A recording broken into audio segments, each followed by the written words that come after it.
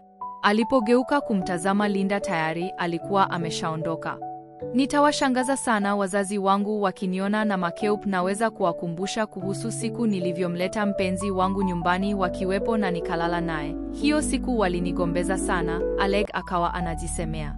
Na wataanza kuniuliza nawa lini. Hii makeup itawafanya wahisi vitu vingine. Alec alifika nyumbani dakika chache baadaye na akakuta chakula cha jioni tayari kimewekwa, lakini wazazi wake hawapo mezani. Alec alipumua kwa utulivu, maana alikuwa anawaza ataweza vipi kuingia ndani hali ya kuwa ana makeup usoni mwake. Angalau hakutakuwa na maswali kutoka kwao. Alipanda chumbani kwake na kukutana na Mabel akiwa ndani ya chumba chake akibonyeza simu yake. Una ujasiri gani wa kuingia chumbani kwa kaka yako mkubwa bila ridhaa yake? Alec aliongea akivua viatu vyake na kuviweka kwenye henga ya viatu. Mabel alicheka kisha akasema, pole kaka, bila hata kumtazama Alec. Aliendelea kuchezea simu yake huku akiondoka kule chumbani kwa kaka yake. Nashukuru Mungu hakuona vipodozi vyangu usoni du, aliwaza Alec. Alivua nguo zake na kwenda kuoga. Alivaa nguo mpya za kulalia na kushuka chini. Aliwakuta kila mtu ameketi na pia Alec alienda kuketi baada ya kumpiga kakofi mama yake kwenye mashavu yake. Habari za jioni baba, Alec alisalimia, lakini baba yake alimtazama tu Alec akajua anataka kusema jambo. Sema unachotaka baba, maana ni kama unataka kuongea jambo, alisema Alec akiwa anakula. Baba yake Alec aliacha kula na kumtazama Alec. Tunafanya tena kumbukumbu ya miaka kadhaa ya ndoa yetu kesho ambayo ni Ijumaa. Ook, alisema Alec. Unasemaje Ook? Alisema baba yake Alec kwa kejeli. Tunawaalika watu wote na nataka umwalike mpenzi wako, akasema baba yake Alec. Nini? Kwa nini? Akauliza Alec kwa mshangao. Tos, ni aibu sana kwa wewe kutomleta mpenzi wako hapa tumuone hivi, huoni umri unaenda huo? Unataka tuanze kuhisi vitu vingine? Alisema baba yake Alec na Alec akahema.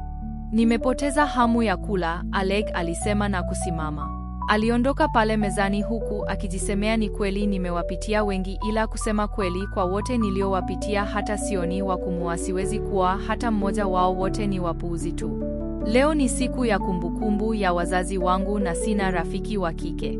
Nifanyeje? Alec akajiuliza. Hivi siwezi kumuomba Linda afanye hivyo, aje nimtambulishe kama rafiki yangu wa kike kwa wazazi wangu? Hata sijui kama ana mpenzi au la, naogopa hata kumwambia, maana Linda ni mwenda wazimu yule. Ila mimi ni bosi wake, Linda anatakiwa kufanya kila ninachotaka na anapaswa kunielewa, nitamuamrisha kwa lazima. Alilala na kesho yake mapema alijiandaa na kisha akaanza safari kuelekea ofisini kwake. Alec alifika kwenye kampuni na wafanyikazi wake wote walimsalimia, lakini walikuwa kana kwamba wananong'ona pembeni na wanamshangaa. Wananishangaa nini hawa wapuzi? Je, hawajui kuwa ninaweza kuwafuta kazi wakati wowote ninapotaka? Akawaza Alec. Alifika ofisini kwake na Linda alikuja baada ya dakika 2. Umechelewa kwa dakika 2, alisema Alec huku akiwa anachukua kahawa yake. Samahani bwana, alisema Linda. Kaa, Alec alimwamuru na Linda akakaa mara moja. Kuna nini? Linda aliuliza kwa mshangao. Naongelea mambo ya kunipodoa, kwa nini ulifanya hivyo? Alec akasema kwa ukali na Linda akacheka kidogo. Alec aligonga meza kwa nguvu na Linda akaruka. Nitakupa ofa kisha nikuadhibu baadaye, akasema Alec. Ni ofa gani? Aliuliza Linda. Unatakiwa uwe mpenzi wangu kwa leo na nitakulipa $34,000, Alec alimwambia Linda na Linda akashtuka. Usishtuke dili hili au hautaki? Alec alimuuliza Linda. Nimekubali, mradi hautafanya ujinga, akasema Linda. Unamaanisha nini kusema hivyo? Alec alimuuliza na Linda akatabasamu. Imsure youkno uhatimean, alisema Linda na kusimama akiwa anataka kuondoka, mara akageuka na kusema. Sina nguo maalumu ninayoweza kuvaa. Basi twende shopping, Alec alisema na Linda akatoa macho. Lakini una mkutano na kampuni ya Mkna, unatakiwa kula chakula cha mchana na mkurugenzi mtendaji wa Nesto, Bi Julie, akasema Linda. Alec alimwambia Linda, mbona unaongea sana? Tayari nina shauku kubwa ya kwenda shopping na wewe. Futa appointment zote. Bwana, unaghairi ratiba zako zote kwa sababu unataka kwenda kufanya manunuzi na mtu wako wa siku moja tu. Linda, kwa kuwa ulikubali kuwa mpenzi wangu kwa leo, kwa nini nisiweze kwenda kufanya manunuzi na wewe? Nitafanya kila kitu na kuapia. Sawa, akajibu Linda. Twende sasa. Walielekea nje kwenye gari huku kila mmoja akiwa anamwangalia mwenzie kwa tabasamu. Linda aliona kukubaliana na lile hitaji la Alec kutamfanya Alec aache kuulizia masuala ya makeo. Alec aliwasha gari, wakaondoka kuelekea shopping. Muda wote alikuwa anawaza nini kimefanya Linda akubali ombi lake haraka vile. Wakati Alec anawaza ya kwake, Linda naye alikuwa anawaza ya kwake kichwani. Alikuwa anajiuliza, ni kwa nini Alec anataka niwe mpenzi wake na bado anilipe? Itabidi nimuulize. Hello, aliita Linda huku akimwangalia Alec aliyekuwa bize kuendesha gari. Alec alijifanya hajisikii huku akiona raha vile Linda anavyomuita na kumtizama usoni kwake. Kwa nini unataka niwe mpenzi wako? Linda alimuuliza Alec. Nilidhani hautaniuliza kwa sababu na kulipa, alisema Alec. Ila sawa, leo ni siku ya kumbukumbu ya wazazi wangu na wanataka nimlete mpenzi wangu, na kwa vile sina ndo maana nimekuomba. Seriously? Vipi kuhusu yule bibi niliyekuona ukimbusu? Kwan hawezi kufaa kuwa mwanamke wako? Akaulizia Linda. Lazima uingie kwenye mambo ya watu wengine, alisema Alec kwa hasira. Nilijua nimesema kile ambacho sitakiwi kusema. Samahani bwana, Linda alisema. Hii ni kama mara ya tatu Linda akiomba msamaha, maana bado ana hofu kwa kitu alichomfanyia Alec, na Alec mpaka muda huo hakuonesha reaction yoyote ile. Walifika kwenye maduka ya fashion ambayo ni maarufu kwa jina la Femme, na hapo ndipo kunakouzwa vitu vya bei ghali zaidi. Anafanya hivi kweli? Linda alijiuliza. Je, upo tayari tufanye manunuzi? Alisema Alec na kumshika mkono Linda. Mbona anajali sana? Akajiuliza Linda. Waliingia ndani na Alec akasema kuwa Linda achukue nguo yoyote apendayo. Kila kitu hapa ni ghali sana, Linda akawaza. Alichukua nguo tofauti za chapa tofauti. Nimemaliza, Linda alisema mara moja. Unadhani umetosheka? Alec aliuliza na Linda akaitikia kwa kichwa. Basi Alec alilipa na wakaondoka na kwenda sehemu nyingine ambazo wangeweza kununua vitu nyingine kama vile begi, viatu na vipodozi. Walienda hata kutengeneza nywele za Linda, na muda wote Alec alikuwa akisubiri kama mtu mpole. Linda alimaliza kutengeneza nywele zake na wakaingia kwenye gari wakaanza kuondoka. Wakiwa njiani Alec alimuita Linda. Linda alimuitikia akisubiria kusikia kile alichotaka kumwambia. Alec alisema, adhabu yako ni kwamba utakaa nami nyumbani kwangu, chumbani kwangu kwa wiki moja au ufukuzwe kazi. Nini? Aliuliza Linda kwa mshtuko. Ndio hivyo. Yani mimi? Nyumbani kwako? Chumbani kwako? Kitandani kwako? Alafu iweje? Mimi nilifikiri hili dili ni la masaa machache, kumbe ni la wiki nzima? Ndio, ni wiki nzima. Hebu acha kunihoji, kwani una mpenzi? Alec aliuliza. Hapana, sijui, Linda alisema na Alec akahema kwa furaha. Nashukuru Mungu sitakuwa nikipokea ngumi kutoka kwa mvulana yeyote kwa sababu niko na mpenzi wake, akasema Alec. Naomba nikupeleke kwenye jumba langu la kifahari, Alec alisema. Walifika kwenye jumba la Alec la kifahari na walinzi wakawafungulia gari. Kijakazi alikuja kumsaidia Linda mabegi ya ununuzi na wakaingia ndani ya jumba hilo la kifahari. Wajakazi zaidi waliwasalimia huku Linda akiendelea kushangaa kila kitu. Walifika chumbani kwa Alec na Linda akajilaza kitandani kwa uchovu. Wow, chumba chako ni kikubwa sana, akasema Linda. Asante. Hata kitanda ni kikubwa pia, alisema Linda akitabasamu. Ndio, ni hivyo, nakumbuka ni kwa watu wawili tu, kwa maana watu wawili pekee ndio wanatakiwa kulala hapo. Samahani, nini? Siwezi kulala kitanda kimoja na kijana mwenye kiburi kama wewe, alinong'ona Linda. Kumbuka ninakulipa kwa hili na sio kama nitakugusa. Zaidi ya hayo, wazazi wangu wana akili sana na wanaweza kutushuku, alisema Aleo na Linda akapumua tu. Nenda ujisafishe, akasema Alec. Na kusimama kabla ya kutoka nje ya chumba. Sihitaji kueleza mahali bafu lilipo, naamini utaliona. Alec alishuka na kuwaona wazazi wake wakitazama sinema. Halo mama, habari baba, alisema Aleo na kumnyanyua mama yake kisha kukaa kando yake. Oh kipenzi changu, alisema mama yake Alec huku baba akitabasamu tu. Kwa hiyo yule binti yuko wapi? Aliuliza mama yake Aleo na Alec akatoa macho maana aliamini kuwa hakuna ambaye aliwaona. Yuko chumbani kwangu anaoga, alisema Aleo na mama yake akatabasamu. Ngoja niende nikamchunguze, alisema mama yake Aleo na kusimama. Mama tafadhali usimsumbue kwa maswali, akasema Aleo kwa sauti ya uoga maana anakijua kichwa cha Linda asije akaharibu mambo. Sawa, alisema mama na kuelekea chumbani kwa Alec. Hatimaye umemleta msichana wako nyumbani. I'm proud of your son, alisema baba yake Aleo na yeye akaachia tabasamu. Mambo gani haya jamani? Wananipelekesha sana hawa wazazi wangu, Alec aliwaza. Linda alimaliza kuoga na kuingia chumbani akakutana na mwanamke pale amekaa. Habari za mchana mama, naweza kukusaidia, akasema Linda. Na mama yake Alec akatabasamu. Mungu wangu, mwanangu kweli ameleta msichana mzuri nyumbani, alisema na Linda akamtazama akiwa na hofu. Mwanao? Aleo ni mwanao, Linda alimuuliza na akaitikia kwa kichwa kama mtoto. Oh Mungu wangu, samahani mama, Linda alisema haraka na mama yake Alec akacheka na kumfanya Linda atabasamu. Nimekupenda, wewe ni mrembo, unajali na mcheshi, alisema mama na Linda akatabasamu. Jina lako nani? Aliuliza mama. Naitwa Linda, nina umri wa miaka 22 na ni mpenzi wa mwanao, Linda alisema. Natumai sijasema kile ambacho sitakiwi kusema, akawaza Linda. Wow, una akili sana. Vipi kuhusu wazazi wako? Aliuliza mama. Wamefariki mama. Oh, samahani sana kwa kufiwa na wazazi, alisema na kumkumbatia Linda. Linda alichanganyikiwa, nini hiki Mungu wangu? Mke wa top 10 ya matajiri hapa nchini na mwenye mvuto zaidi ananikumbatia mimi bahati gani hii? Tutaongea baadaye sweetheart, alisema mama na kumshika Linda shavuni kisha akatoka nje.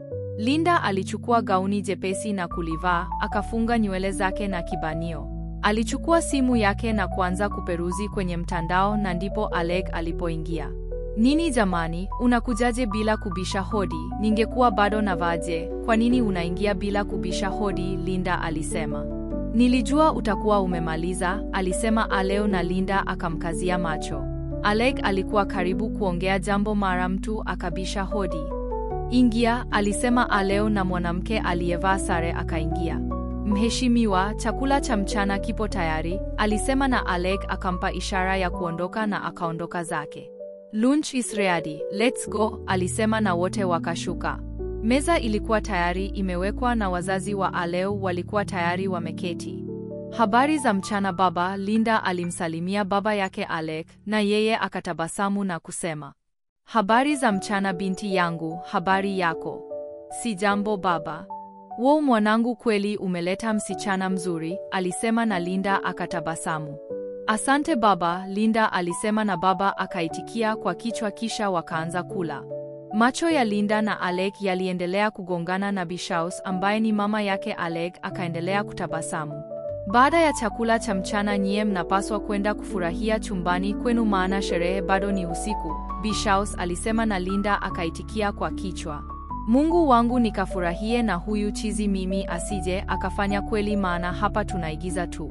Baada ya chakula cha mchana Linda na Alec waliongozana kwenda chumbani. Wazazi wa Alec walibaki wanatabasamu. Wanaendana sana, hakika wanapendeza. Waliongea hivyo wazazi huku wakiwasindikiza wawili wale kwa macho mpaka walipoingia chumbani. Alec alikaa kitandani kwake huku Linda akibadilisha nguo kwenye chumba cha kubadilishia nguo. Linda alitoka akiwa amevalia gauni fupi jekundu ambalo lilimchonga vyema mwili wake na Alec akatabasamu. Kwa nini amevaa gauni jekundu na fupi? Hajui kuwa nguo nyekundu inatamanisha? Akawaza Alec kisha akamsogelea Linda. Oh mpenzi wangu, mimi nimekutamani tayari, aliwaza Alet kabla ya kumshika Linda. Oh no, si wakati huu. Ila mbona kapendeza sana, natamani kumshika. Alet alianza kumsogelea Linda huku akimwangalia kwa jicho la matamanio. Linda naye alirudi nyuma kana kwamba anajua anachotaka kufanya Alet. Nini? Unafanya nini? Unafanya nini? Aliuliza Linda akionekana kuogopa. Unatakiwa kulipa kwa ulichonifanyia jana. Nini? Aliuliza tena Linda. Gosh, aliunguruma hivyo Alet baada ya Linda kuigusa ikulu yake. Ana midomo midogo ya waridi, natamani kuinyonya, aliwaza hivyo Alet. Akamsogelea Linda kwa ukaribu sana na kuinamisha kichwa chake mpaka usawa wa naniliu zake. Linda alifumba macho yake kwa nguvu. Alet alitoa kibanio ambacho Linda alitumia kufunga nywele zake na nywele zake zilianguka kwa uhuru mgongoni kwa Linda. Alet alisimama wima na Linda alianza kufumbua macho yake kwa uangalifu na hatimaye aliyafungua yote na Alet akamwangalia machoni huku akionekana mwenye hamu nyingi sana. Ulikuwa unawaza nini? Unafikiri nitakubusu? Alet alimuuliza Linda huku akiwa anacheka. Kwa nini nifikirie hivyo? Akasema Linda huku akiona aibu kidogo. Kwa nini ulifumba macho niliposogeza uso wangu kwako? Kuna kitu kilianguka machoni mwangu, ndiyo sababu nikafumba macho mkieo. Acha uongo babi, alisema Alet huku akiendelea kusogea mbele na Linda akawa anarudi nyuma hadi mgongo wake ukakutana na ukuta. Alet aliweka mikono yake miwili ukutani, akimtazama Linda na hapo hapo akakumbuka kitu alichomfanyia Linda ofisini juzi na akajikuta amepatwa na hasira. Zile makeup alizomfanyia zilimfanya aonekane kama mdoli. Kubali kwamba mimi ni handsome na nitakuacha peke yako, alisema Alet. Hii ni kwa sababu Linda hajawahi kumsifia kabisa mwanaume huyu. Alet anaamini muonekano wake una uwezo wa kumvutia kila mwanamke. Alishangaa sana baada ya kuona siku zinazidi kwenda na Linda hamshobokei wala kuusifia muonekano wake. Siku hiyo aliamua kumlazimisha Linda amuite handsome, la sivyo atamfanya kitu mbaya. Hapana, hata nyani ni mzuri kuliko wewe, akajibu Linda kwa kiburi. Haya babi, maneno yako hayanikeri hata kidogo. Kubali tu kuwa mimi ni handsome, maana najua kabisa mimi ni handsome, akasema Alet. Wewe ni mbaya, akajibu Linda. Ukiniambia hivyo, nitakubusu, akasema Alet. Ngoja nikuone ukijaribu kukataa kuwa ni mzuri, basi lazima nikupige busu langu mdomoni. Huyu jamaa vipi? Nimeshakwambia wewe ni mbaya. Okay. Alet alimsogelea akajiweka tayari kumbusu Linda. Hakuonesha kuogopa na alikuwa tayari kwa lolote. Wakati wanataka kunaniliu, mara ghafla wakasikia mlango ukigongwa. Shit, nani anagonga? Alet alifika mlangoni akiwa na hasira. Mjakazi aliingia na kuinama kidogo kisha akamwambia Alet, wazazi wako walisema nikwambie wewe na mkeo kuwa wao wameshaondoka. Alet alijikuta anaanza kutabasamu baada ya kusikia neno mke na kutikisa kichwa, kisha mfanyakazi akaondoka. Alienda hadi ilipo simu yake na kuchukua simu yake kitandani. Kabla ya kugeuka ili aondoke, alisimama na kumgeukia Linda kisha akatabasamu na kusema, unapaswa kubadilisha gauni lako. Samahani, ninaweza kuvaa chochote ninachochagua. Kumbuka mimi siyo mkeo, usijishawemr, akasema Linda. Si unajua kuwa rangi nyekundu inavutia, kwa hiyo unataka ukatongozwe huko, akasema Alet. Kwani nikitongozwa kuna shida? Utaki nipate mme? Na ninavyotamani kuopoa jibaba lenye mihela huko kwenye party, inabidi nipendeze na kuvutia ili nipate mtu leo. Alet alishikwa na wivu sana. Aliondoka bila kujibu chochote, akaenda kusimama nje akimsubilia Linda abadili gauni lake. Huyu mjinga ana shida gani? Alitaka kunibusu na sasa ananiambia kuwa nilichovaa kinatega wanaume. Je, nibadilishe au nisibadilishe? Itabidi nivae hii maana ilinichukua muda sana kufunga zipu ya nguo hii, akawa anajisemea Linda. Alishuka kujumuika na Alet maana Alet alikuwa anamsubiri abadili lile gauni ili waende zao kwenye party. Unasubiri nini kubadili hiyo nguo? Aliuliza Alet mara baada ya kumwona Linda akija. Hakumjibu kitu kwa sababu hakutaka kugombana na Alet. Linda aliingia kwenye gari na Alet pia akaungana naye, kisha Sam akaondoa gari. Walifika huko kwenye party na wazazi wa Alet wakaanza kumtambulisha Linda kwa mabilionea fulani huko Chicago. Linda alipendeza kupita kiasi, kila alikopita watu wote waligeuka kumwangalia. Alet alishikwa na wasiwasi sana. Aliona ile party inaweza kumuondoa Linda kwenye maisha yake. Mungu wageuze wanaume wote humu ndani, Linda awaone kama kondoo, mimi tu ndo anitamani. Alet aliwaza hivyo huku akizidisha umakini wa kumlinda Linda asimponyoke. Baada ya utambulisho, Linda alitamani kushangilia, maana hakuwa kufikiria kama anaweza kukutana na watu wakubwa na wenye pesa hata siku moja katika maisha yake. Alipiga kelele mara moja, lakini akakumbuka kuwa yuko kwenye mission, hivyo anatakiwa kutulia. Nisije nikaonekana mshamba nikatia aibu, wacha nijiweke matawi ili niendane nao. Alet alimchukua Linda wakaketi sehemu moja. Alimtambulisha kwa marafiki zake akiwemo Angela. Angela alimsifia sana Alet na kumwambia, umepata mwanamke mzuri sana. Linda aliwaza, Mungu light, wangejua mimi ni mpenzi bandia hata wasingetusifia kiasi hiki. Linda aliwaza hivyo, kisha akamkonyeza Alet na kutaka kusema kitu. Alet aliogopa, akawaza, huyu mwanamke ni chizi, hachelewi kuharibu mipango yetu. Mungu wangu, tuliza kichaa chake mpaka tuondoke hii sehemu. Sherehe iliendelea hadi mida fulani ikahitimishwa. Hatimaye Linda na Alet walirudi nyumbani. Walifika nyumbani na moja kwa moja Linda akaenda chumbani. Kesho ni Jumamosi na hatuendi kazini. Ninahisi uchovu sana, Linda aliwaza. Alienda bafuni na kuoga. Alitoka na kuvaa night dress yake. Alijilaza kitandani akifikiria cha kufanya na aliamua kukigawanya kitanda vipande viwili kwa kuweka blanket kubwa katikati, kisha akalala.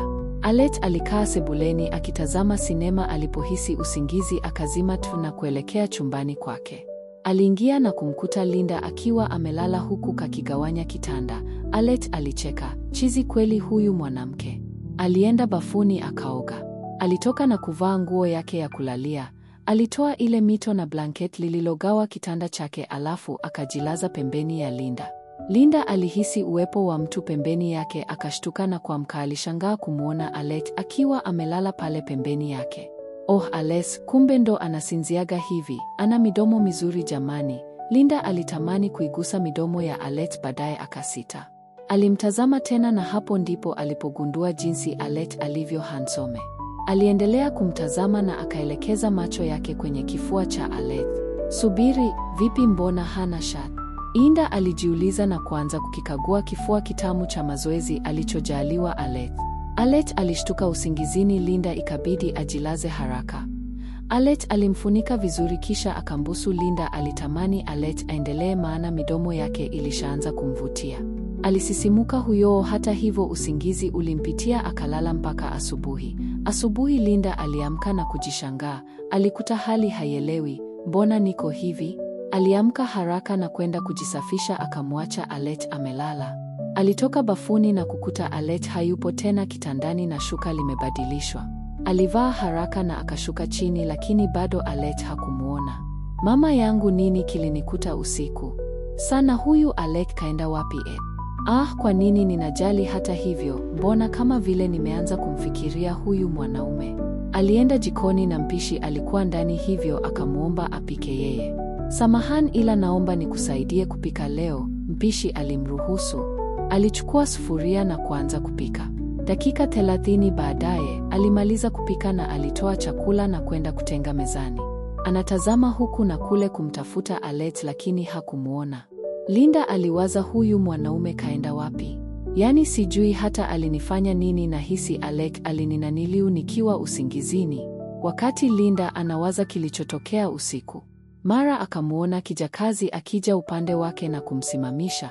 Unajua mume wangu yupo wapi? Linda alisema huku akijishuku kwa kumuita Alet mume wake.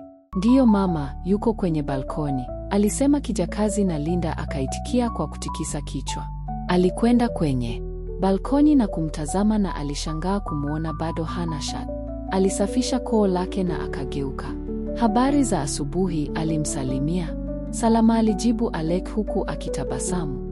Unaonekana mzuri unapotabasamu. Unapaswa kutabasamu mara nyingi, sio kukunja uso wako kama kichwa cha nanilii, Linda alimwambia, na Alet akakunja uso wake. Sasa unaonekana mbaya, Linda alisema mara baada ya kuona Alet ameacha kutabasamu. Vipi sasa? aliuliza huku akitabasamu. Vizuri, akajibu Linda. Kwa nini upo hapa? akauliza. Nimekuja kukuambia kifungua kinywa kiko tayari, akajibu Linda. Sawa, nitafika baada ya dakika 20, alisema na Linda akaondoka. Wakati Linda alipokuwa karibu kumaliza chakula chake, Alet alifika mezani. Akaketi na kufungua chakula. Natumai ladha hii ni tamu kama inavyoonekana, akasema Alet. Alionja na kisha akasema this is good. Alitabasamu na Linda akatabasamu kimoyomoyo. Walimaliza kula na mpishi akaja kusafisha meza. Wow, ladha hii ni nzuri. Umetumia mapishi gani? Na nataka uendelee kutumia mapishi uliotumia leo, alisema Alet na kusimama, lakini alichokisema mpishi kilimshtua. Mpishi alimwambia Alex, samahani bosi, mimi niliyepika, ni mkeo. Alec alishangaa, huyu chizi ndo anajua kupika chakula kitamu hivi? Alimgeukia na kumuuliza, umepika wewe? Linda akaitikia kwa kichwa huku akitizama pembeni. Bado alikuwa anafikiria kuhusu kilichomkuta usiku na aliwaza ataanzaje kumuuliza Alet kama alimnaniliu akiwa usingizi.